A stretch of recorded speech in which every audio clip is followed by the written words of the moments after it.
Helen is that one step at a time, even though it's scary, you keep going forward. So this is so good. Thank you so much. All right, our last one. Charmaine, are you with us?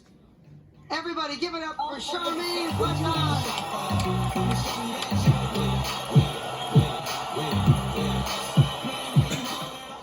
Charmaine, how you doing?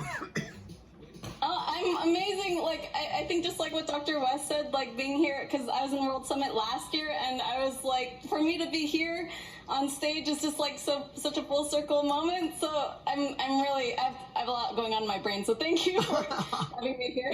We love having you here. Listen, I love. We got a chance. We got different ages, different demographics, where we started.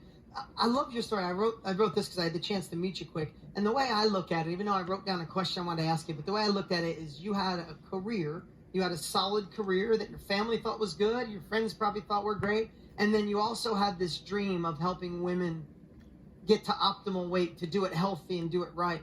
And the two just couldn't live together, right? You couldn't do the thing that everybody thought you should do and the thing you wanted to do. And you took that leap of faith and you made a hard decision.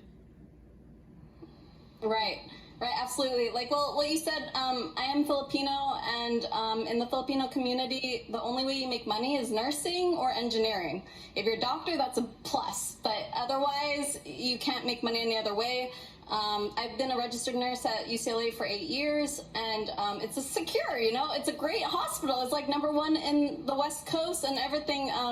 And but then I knew working there for 8 years, I just had this redundancy in my life. I was just like, I cannot stand this anymore. Like, it wasn't the part of healthcare I wanted to be in, like just giving people meds to kind of like cover the symptoms. I was like, I want to stop being part of this sort of acute care system, and I want to help prevent them from coming to the hospital. Like, I want to be at the root of it, and I just didn't want to be part of it, and I couldn't stand like the redundancy and feeling like I wasn't serving at the level I could.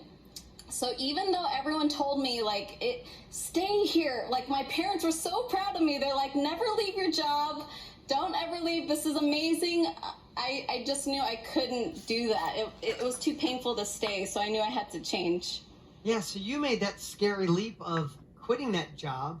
And then they must have thought you were absolutely insane when you invested in a program that you were going to do what? You were going to go online and do what? So what was the scariest thing about investing in yourself and starting something new? Oh, well, first of all, nursing is a career that's really looked up to. And it's thought of as secure, and all my friends, all my family looked up to me. They thought, I was at a great hospital. And then I think the scariest part was just like, I felt like I was letting down my parents. I felt like I was, disappointing them because I didn't know if I'd succeed. So that was the scariest part. But I also knew I just couldn't stay there. And I wanted to help women and help empower people with their mindset so they could overcome their health issues from the root cause, like with mindset and eliminating sugar cravings. Like, that's what I coach. But I knew that I just wasn't, like, even though it was scary, like, even though everyone was doubting me, like, literally on my last day of work, everyone told me, like, there's always nursing. Like, every single person said you could always go back to nursing. Like, nobody really, like, was all in. They were just like, go back to nursing. It's great that you have this backup career. Like, even though it's kind of like negative, but not, it sounds positive, but it's kind of like, So yeah, it's just like so many doubts, and to this day, my mom and my dad are always like, "Oh, do you have anything in retirement?" But I just have to believe in myself. So like you said, so I had to invest in your program from the World Summit last year. But it was the biggest investment I ever made in coaching. Like, I never made that amount. Should I share how much it was? Okay. No, you invested a lot. You got enrolled in our next level programs. Yeah, so, and I know, listen, not only did you invest, you used some of your retirement money to do it. Talk about scary and talk about brave. Can we give it up for Charmaine in believing in herself so much? Seriously. So, yeah, like, go ahead. No, I get how scary that was, but I also know that you were also working really hard on your own. You were trying to do it through grinding, and you weren't getting the momentum you wanted. Is that true? Right.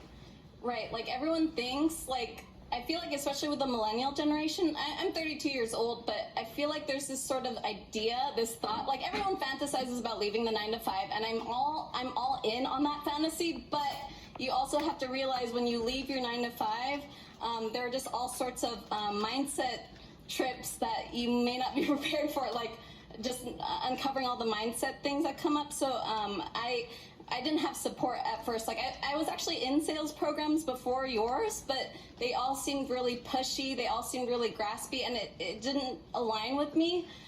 So I didn't want to promote myself in that way. So when I joined your program, I was like, oh, finally, this is what I need, because he's selling from Dean is selling from a place of being connected to people and being genuine with people. And that's what really got me to really go all in your program, because I was like, this is where I need to sign up. And you helped me see selling can actually be a place of service, and it could actually be genuinely helping people, not doing 8 follow-ups for the sake of increasing your visibility, but you're actually genuinely caring about people. So that helped me make the shift and get the support I needed in what was in alignment with me. Well, let me ask you this though. When you made your first sale, I know I saw before they asked Pete Vargas during our lunch break. We asked Pete Vargas what about his first sale. Do you remember your first sale? Oh, my very first sale, yeah. It shocked me. It's so weird how you want to receive money, and then when you get money, you're like, I don't deserve this. It was so crazy. But yeah, I made my first sale as a one-on-one coach, and I sold it for. It was a 6-month program. I sold it for $3,000, and she said yes, and I was shocked out of my mind, and I was like, oh hell no, there's no way I could have made this much money. But now, over time, the more you do it, it's so uncomfortable getting on those sales calls. But with your program, I learned how to do a sales call with confidence. I learned how to just focus on the client rather than myself. And so now I'm not afraid to make offers. Now I made a recent sale. It was just on YouTube. Someone just found me on YouTube, and she just signed up for my program. I didn't even have to go on a sales call with her, and she paid me $3,333 in full, and without even talking to her. So that was cool. Yeah, Charmaine. Listen, you know what I love your energy. I love that you come on in a different age group as a millennial, right? I know you represent as a millennial. You get to represent and share that. Listen, and I'll say this, and you know why I say this. This isn't a magical money machine. You do have to do more than grit. You do have to innovate. You do have to do the work. But on the other side of doing the work, you get the opportunity to impact others. You're doing right now, Charmaine, and you're just beginning. I'm so proud of you. At your age, taking that leap. You have $3,000 clients. You're doing client after client, but you're changing their lives. You're doing what your dream was when you were being a nurse, and you were doing an amazing thing by being a nurse. We need nurses. Can we all give it up for the nurses in our lives and in this world, especially in today's crazy world?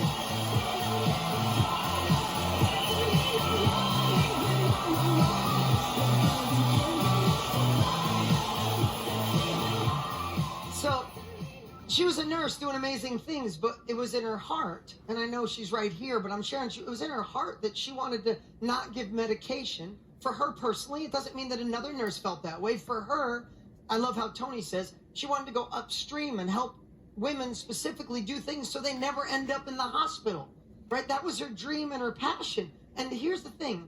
This is the part that I really wanted you here for. I love that you're making money. I appreciate you had faith in us to invest in our programs. All that is cool. But really, the number one reason I chose you is because so many people, Charmaine, thought about it at your age, and they thought about it in their 20s, and they thought about it in their 30s, and they thought about it in their 40s, and they thought about it in their 50s.